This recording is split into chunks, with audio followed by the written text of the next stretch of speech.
오늘 아침 뉴스의 맥을 짚어드리는 시간 뉴스연구소 경향신문 박순봉 기자, 김준일 시사평론가 나와 계십니다. 안녕하세요. 네, 안녕하세요. 네, 안녕하세요. 첫 번째 뉴스 바로 가죠. 김건희 여사 공천 개입 논란. 공천 개입 논란. 어제 저희 뉴스쇼에서도 잠깐 소개를 했습니다만 어제 파장이 되게 거셌어요.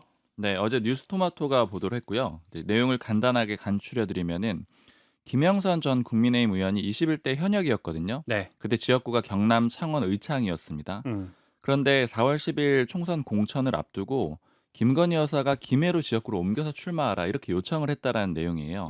그렇게 하게 되면은 윤 대통령이 이제 맞춤형 지역 공약을 마련을 해가지고 도와주겠다 이런 취지의 텔레그램 메시지를 보냈다라는 겁니다. 네. 이 기사는 두 명의 의원을 익명으로 인용을 하고 있고요.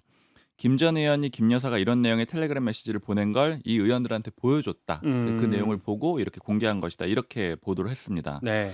다만 결과를 보면은 김 전 의원이라고 제가 표현을 해드렸잖아요. 일단 현역 의원이 현재는 아닌 상태고요. 지난 2월 경남에서 험지로 꼽히는 김해갑이 출마하겠다 이렇게 선언을 하긴 했습니다. 그러니까 네. 이 보도 내용대로 김 여사가 김해로 지역구로 옮기라고 했다라는 거잖아요. 그렇게 시도를 하긴 했는데 당 공관위에서 컷오프가 돼요. 그래서 실제로 후보로 뛰지는 못했습니다. 민주당하고 조국혁신당은 이 보도를 근거로 대대적인 공세를 했는데 이미 지난 5월에 김건희 여사 특검법 발의해놓은 상태거든요. 예. 근데 여기에다가 공천 개입 의혹까지 추가해가지고 특검의 수사 대상에 넣어가지고 다시 어제 발의를 했습니다. 그러니까 이 특검법은 도이치모터스랑 명품백 관련한 특검법 발의했던 거 여기에 대상을 추가했다는 거군요. 맞아요. 이번에 공천 개입 의혹을 추가한 겁니다. 음. 그런데 이제 당사자인 김영선 전 의원은 이 보도에 대해서 부인을 하고 있어요. 그래요. 저희 회사뿐 아니라 여러 언론사가 통화를 했는데 내용을 말씀드리면 어디서 그런 얘기가 나왔는지 모르겠지만 정체불명의 얘기다. 김 여사부터 따봉 이런 이모티콘은 한두 개 받아봤는데 그런 문자를 받아본 적은 없다. 따봉. 다 허구다. 뭐 네. 이런 얘기를 했습니다. 네. 그리고 대통령실도 반박에 나섰는데 표현 그대로 읽어드리면 고위 관계자의 멘트거든요. 네. 김 의원은 당초 컷오프 됐었고 결과적으로도 공천이 안 됐는데 무슨 공천 개입이란 말입니까? 공천은 당 공천관리위원회에서 결정하는 겁니다. 이렇게 얘기를 했습니다. 네. 근데 이게 조금 해석을 해볼 필요가 있어가지고 어제 국민의힘 의원 사람들하고 좀 얘기를 해봤거든요. 근데 예. 크게 두 가지로 해석을 하는데 이 내용 들어보시면은 방금 아시겠지만 김건희 여사가 김영선 전 의원한테 메시지를 보냈는지 안 보냈는지에 대한 언급은 없어요. 아, 그러니까 방금 전 그 네. 워딩에서는 내용 보면은 네. 컷오프 됐고 공천 안 됐는데 무슨 공천 개입이냐. 네. 공천은 공관위에서 결정하는 거다. 이런 내용이거든요. 네. 그러니까 이 얘기는 김건희 여사는 그런 문자를 보낸 바가 없다. 이런 언급은 없는 상태인 그러니까 거죠. 사실관계에 대한 부인은 안 한 상태에서 뭐 공천관리위원회 얘기를 이제 넘겼다 이거죠. 그렇죠. 뭐 초점은 그리고 실제로 공천이 안 됐다 이런 점만을 부각하고 있는데 네. 그래서 국민의힘 모 관계자가 해석을 해보기로는 두 가지로 해석을 하는데 일단 첫 번째는 김건희 여사가 그런 문자를 보냈는데 실제 영향을 끼치지는 못했다. 그러므로 공천 개입이 아니다. 이런 주장으로 한 가지를 해석해 볼 수가 있고요. 네. 그다음에 두 번째는 이제 용산에서 이 실무자들이 김건희 여사한테 실제 문자를 보냈는지 안 보냈는지 확인하는 절차가 쉽지 않을 수가 있으니까 그런 상황에서 일단 그런 가능성을 열어두고 이런 해명을 한 게 아니냐 이런 해석도 좀 나오고 있습니다. 그러니까 여사님 진짜 보내셨습니까? 이거를 참모들이 물어야 되는데 그 묻는 것도 어렵다 이거군요. 묻기가 쉽지 않아서 이렇게 네. 한 게 아니겠느냐 뭐 그런 아. 추정을 해볼 수 있다라는 거죠. 네. 박순봉 기자도 좀 이 내용 좀 취재를 해보셨습니까? 네, 지금 전반적으로 물어봤는데 저도 일단 이 텔레그램 실물, 그러니까 그 메시지를 확인하는 게 가장 중요하잖아요. 근데 그걸 그게 접할 수는 핵심이죠. 사실 지금 네. 뉴스토마토 기사로는 이런 얘기들이 있었고 의원들이 이걸 봤다고 하니까 이럴 가능성이 있을 것이다까지 나왔는 전원으로 나온 건데 맞아요. 텔레그램 내용이 공개된 건 아니기 때문에 예, 맞습니다. 근데 그 부분을 지금 계속 취재를 하셨다는 거군요. 근데 보도에서도 보면은 정확히 어떤 문구를 보냈는지도 보도는 안 돼 있거든요. 네. 그런 취지라는 내용으로 보도가 돼 있는 거죠. 그런데 그러니까 저도 막 여러 뭐 의원들이나 이렇게 관계된 사람들 물어봤을 때 그걸 보냈다란 얘기를 들었다 아니면 뭐 봤다 이런 사람들은 있는데 또 실물로 갖고 있는 사람은 저는 접해보진 못했거든요. 그래서 최종적으로 확인했다고 보긴 좀 어려운데 다만 전반적인 분위기를 보면은 지난 총선 공천대 분위기를 좀 살펴볼 필요는 있을 것 같아요. 네. 전반적으로 용산이나 국민의힘 쪽에서 많이 하는 얘기들은 그때 한동훈 비대위 체제였잖아요. 네. 대통령실 출신들이 배려보단 오히려 배제됐다라고 보는 분위기들이 좀 많거든요. 또 그냥 뭐 경선을 붙인다거나 혹은 오히려 뭐 컷오프되는 그런 상황들이 더 많았다라고 전반적으로 보기 때문에 김건희 여사가 이런 제안을 했다고 하더라도 한동훈 비대위에서 이게 먹혔겠느냐 이런 판단들이 있는 거죠. 그래서 모 관계자는 이런 표현 쓰더라고요. 시도하고 실행력에는 차이가 있을 수가 있다. 그러니까 시도를 했다고 하더라도 실제 됐을지는 알 수가 없는 것이고 뭐 시도 자체도 알 수 없다. 이런 얘기들이 좀 나오고 있습니다. 그 당시에 뭐 김건희 여사가 뭐 명품백 사건 관련해서 사과하겠다 이런 문자를 있는데 뭐 일십 당하고 이런 그런 일도 문자를 있었기 보냈는데 때문에 한동훈 위원장이 또 수용 안 한 적도 있었죠. 당시 한동훈 위원장이요. 그런 것들을 같이 좀 고려해 볼 필요가 있다는 말씀.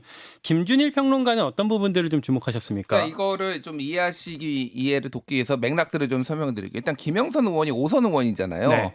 그런데 영남에서 출마한 거는 보궐선거로 한 번밖에 없어요. 원래 경기 고향이 경에 있었죠. 96년에 이제 비례로 들어오고 비례를 2번 했어요. 그리고 경기 고향 일산에서 2번을 하고 2012년, 2016년 2번 다 떨어진 다음에 이제 경기도 쪽에서 좀 힘들다고 판단을 했는지 이제 경남 쪽으로 가서 경남 도지사 출마하려고 준비하고 그러다가 2022년 6월에 보궐선거로 들어간 거예요. 여기에 박완수 의원이 경남지사 출마하겠다라고 직을 내려놓으면서 그렇죠. 네. 사실은 여기는 이제 공천을 받으면은 웬만하면은 한나 이 보수정당에선 되는 곳이니까 누가 받느냐가 되게 초유의 관심사였는데 그때 이제 이준석 대표 체제였고 이때 이제 받은 거예요. 그러니까 김영선 의원이. 그래서 이게 이제 의아한 게 뭐냐면은 이번에 이제 영남 중진들에 대한 압박이 상당히 있었잖아요.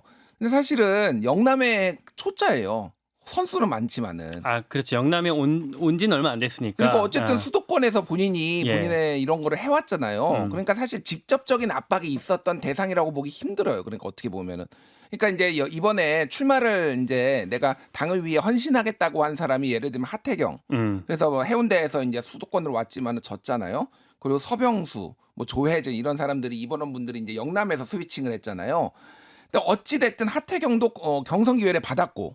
그리고 서병수, 조혜진도 공천을 받거나 이랬잖아요. 범지 가서. 예, 네. 그런데 컷오프 돼 버렸어요. 그러니까 이게 만약에 본인이 이렇게 좀 당을 위해 희생하겠다라고 하면은 그러니까 경선 기회는 주는 게 보통 일반적일 거 아니에요. 그러니까 어쨌든 그리고 그 이미 올해 3월 정도까지는 무조건 창원에 뼈를 묻겠다 이렇게 이미 다 이제 주변에 얘기하고 다녔다라는. 그러니까 왜 갑자기 그러면은 엄청나게 압박이 들어간 것도 아닌데 왜 바꾼 거야?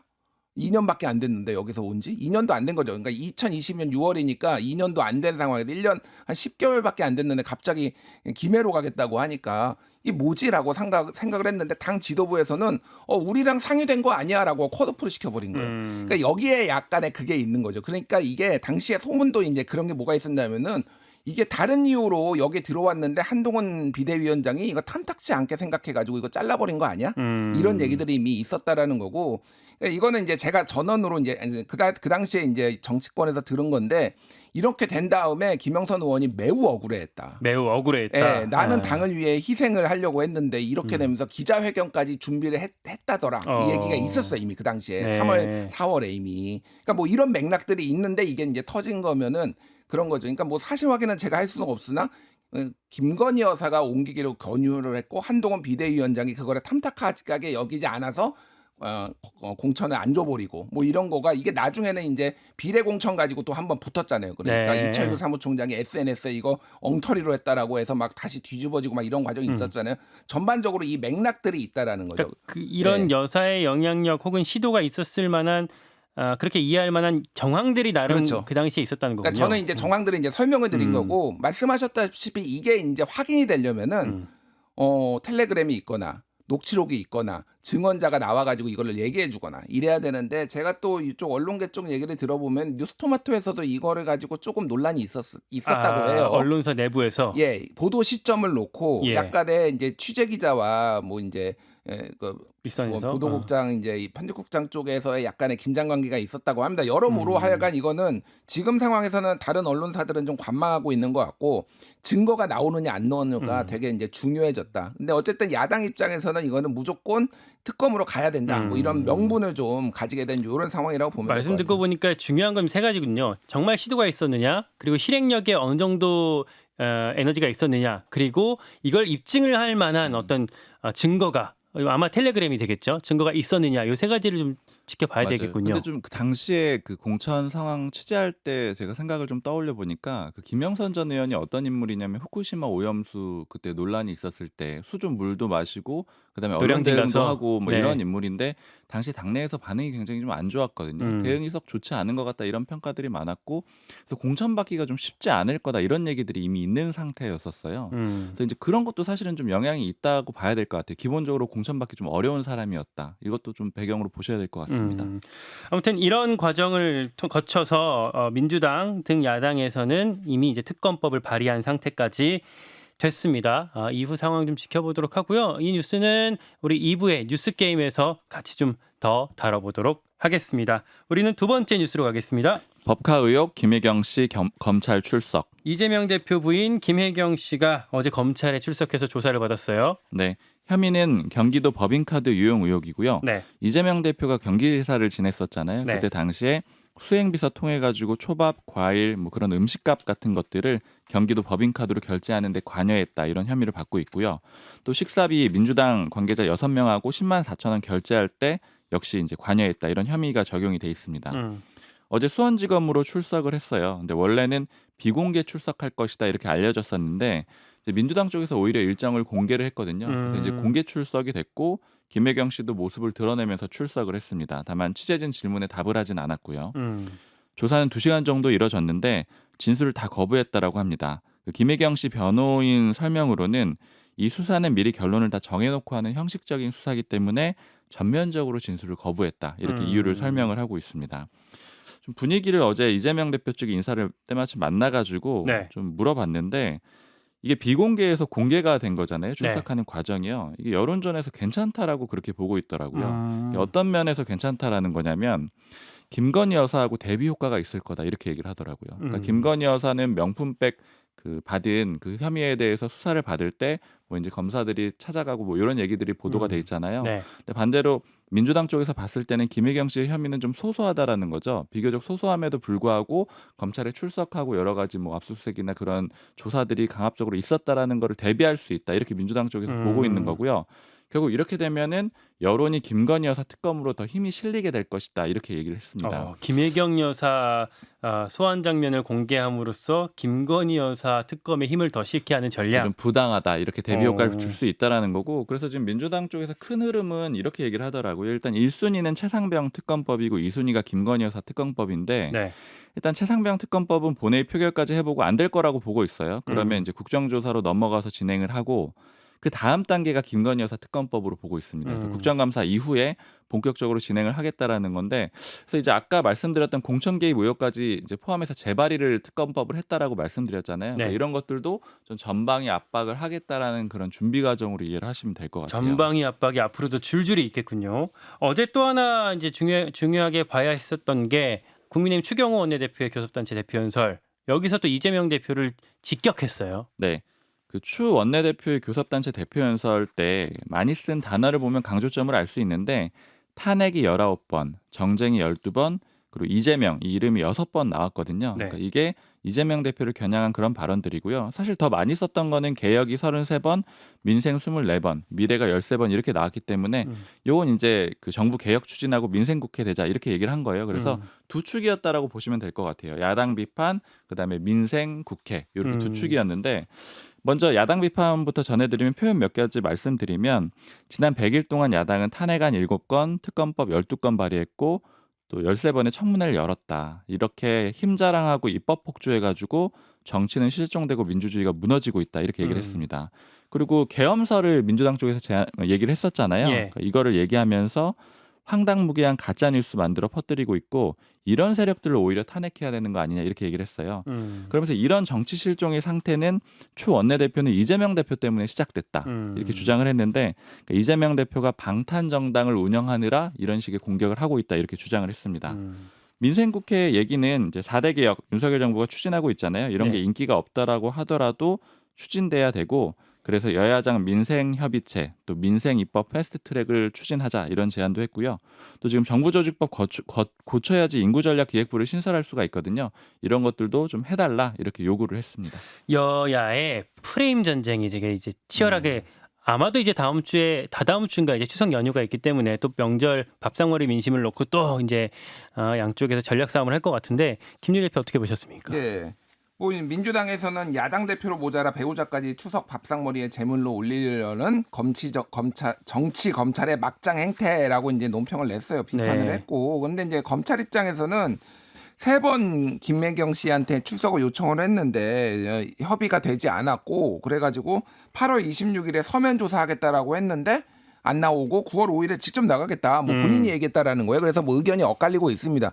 근데 이제 민주당의 분위기를 보면은 별로 불리하지 않다라는 거예요. 아까 불리하지 않다. 박순봉 기자 얘기했듯이 이게 이제 10만 4천 원어치 이제 밥 6명이 밥 먹은 건데 본인 거 빼면은 한 뭐 8만 원? 뭐 7만 5천 원인가 8만 원 정도 되는데 이거 가지고도 이렇게 검찰 조사받고 출석하는데 그럼 김건희는요? 뭐 이게 되는 거예요. 오늘 지금 김건희 여사 그 수사심의위원회. 수사심의위원회 열리고 지금 쟁점들이 있는데 좀 최재형 목사는 본인이 안 들어간 것에 대해서 어저께 강력하게 반발하고 심지어는 그 명품백 내가 준 거 아니야라고 주장까지 했어요 어제. 그러니까 수사심의위원회에 네. 김건희 여사 측 변호인은 들어가서 본인이 이렇게 주장할 수 있도록 이제 열려 있는데 본인은 들어갈 수도 없게 돼 있다. 이거 불공정한 거 아니냐. 그리고 또 하나 명품백은 김건희 여사가 검찰에 제출한 명품백은 내가 준 거 아니다라는 예. 얘기가 나온 거잖아요. 뭐 그런 주장까지 있어요. 어쨌든 그러니까 이게 하나하나가 다 김건희는요 이렇게 지금 앞에서도 이제 뭐 김건희 공천 개입 논란도 있고 여기서도 이제 김건희 여사 소환되고 막 이런 상황이에요. 그래서 뭐 어쨌든 뭐 할 테면 해봐라. 뭐 이런 분위기가 좀 민주당에 있는 것 같아요. 예. 뭐가 됐건 지금 오늘 뉴스는 결국 김건희 여사가 주목될 수밖에 없는 상황이군요. 그러면 알겠습니다. 마지막 뉴스 세 번째 하나 더 가보겠습니다. 윤경호 시설 논란. 경호 시설도 논란 무슨 얘기죠? 보통 대통령이 퇴임하고 나면은 이제 사저로 돌아가잖아요. 네. 사저를 짓고 거기서 이제 지내게 되는데 임기 3년 차가 되면 사저를 준비를 합니다. 그래서 예산을 편성을 하게 되죠. 근데 좀 나눠서 보셔야 되는 건 사저는 자기 돈으로 사는 거고요. 근데 전직 대통령들도 경호를 받도록 그렇게 법에 돼 있거든요. 경호 시설이 옆에 필요해요. 그래서 경호원들도 또 상주해야 되고요. 그래서 그 경호 시설을 짓게 되는데 그 비용이 예산 편성을 시작을 했습니다. 그런데 그 윤 대통령 이제 그 사저에 그 경호 시설 예산이 139억 8천만 원으로 편성이 돼 있다라고 최민희 의원실이 이제 공개를 했고요. 네. 근데 이게 좀 많다라는 거예요. 문재인 박근혜 두 전직 대통령이랑 비교하면 2배 이상 많다라는 건데 문재인 전 대통령은 62억을 썼고요. 박근혜 전 대통령은 67억 6,700만 원을 썼거든요. 네. 근데 제가 방금 139억 8천만 원이라고 했으니까 2배가 넘는 그런 수준인 겁니다. 제가 좀 더 찾아보니까 이명박 전 대통령은 42억, 노무현 전 대통령은 35억 7,900만 원이었습니다. 왜 이렇게 이번 이 대통령 경호 예산은 많이 들어가게 되는 거예요? 대통령실의 해명은 일단 첫 번째는 아직 확정된 거 아니라는 거고요. 뭐 그렇겠죠. 네, 그리고 두 번째는 이 수도권이라서 그렇다라는 거예요. 그러니까 수도권 땅값을 반영하다 보니까 비용이 높아질 수밖에 없었다. 그리고 오히려 그 건축 비용은 똑같았고 그 거주 면적은 더 절반밖에 안 된다라고 지금 대통령실에서 설명을 하고 있고요. 제가 좀 궁금해가지고 서울 경기 쪽이라고 얘기를 하더라고요. 그래서 이제 어느 쪽이냐라고 하니까 그 위치는 정해지지가 않았는데 그 서울 경기도 부동산 가격이 천차만별이잖아요. 그렇죠. 그래서 어떻게 그 가격을 책정했느냐 이렇게 물어봤더니 서울 경기의 그냥 평균 가격. 그러니까 전반적으로 한 평균 정도의 가격으로 해서 책정을 했다라고 합니다. 이게 서초동 아크로비스타 주변으로 가느냐 아니면 어디 뭐 양평으로 가느냐에 따라서 가격 차이가 엄청 많이 날 텐데. 수가 있고 서초동으로 가면 훨씬 더 가격이 높아질 그렇죠. 그 비용이 높아질 수밖에 없는 그런 상황은 있습니다.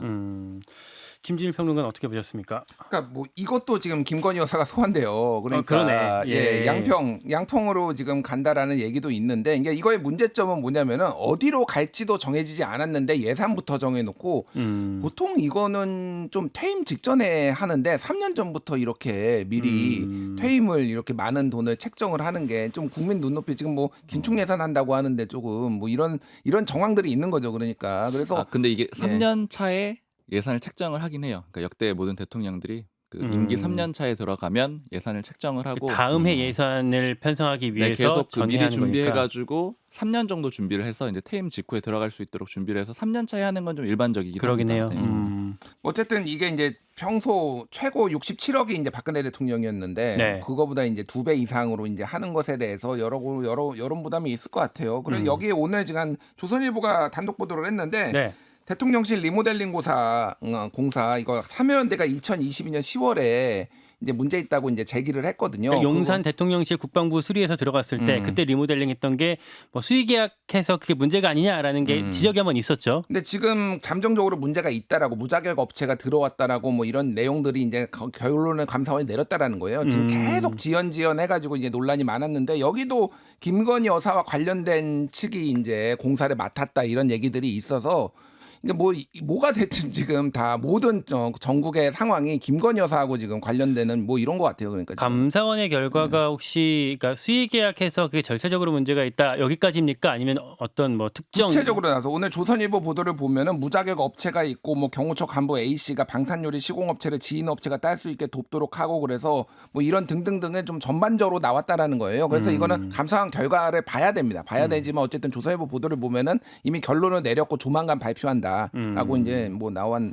상황이에요. 이권 개입이 어떻게 됐는지 그런 것들이 있는지까지 한번 좀 지켜봐야 될 것 같군요. 네, 뉴스연구소 여기까지 보겠습니다. 경향신문 박순봉 기자, 김준일 시사평론가였습니다. 고맙습니다. 감사합니다. 김현정의 뉴스쇼는 시청자 여러분의 참여를 기다립니다. 구독과 좋아요, 댓글 잊지 않으셨죠?